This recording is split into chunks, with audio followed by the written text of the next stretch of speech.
এ সম্পর্কে আল্লাহ তাআলা অবতীর্ণ করলেন, ওহী দ্রুত আয়ত্ত করার জন্য আপনি ওহী নাজিল হবার সময় আপনার জিহ্বা নাড়াবেন না। এর সংরক্ষণ ও পাঠ করানোর দায়িত্ব আমার। সূরা কিয়ামাহ ১৬ নং আয়াত।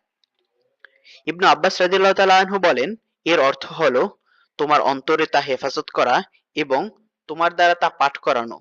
সুতরাং আমি যখন তা পাঠ করি তখন আপনি সেই পাঠের অনুসরণ করুন। সূরা কিয়ামাহ আয়াত নং ১৮। ইবনু আব্বাস রাদিয়াল্লাহু তাআলা আনহু বলেন, অর্থাৎ মনোযোগ সহকারে শোনো এবং চুপ থাকো। তারপর এর বিশদ বর্ণনার দায়িত্ব তো তোমারই। সূরা কিয়ামাহ আয়াত নং ১৯। অর্থাৎ তুমি তা পাঠ করবে, এটাও আমার দায়িত্ব। তারপর যখন আল্লাহর রাসূল সাল্লাল্লাহু আলাইহি ওয়াসাল্লামের নিকট জিবরিল আলাইহিস সালাতু ওয়াস সালাম আসতেন, তখন তিনি মনোযোগ দিয়ে কেবল শুনতেন।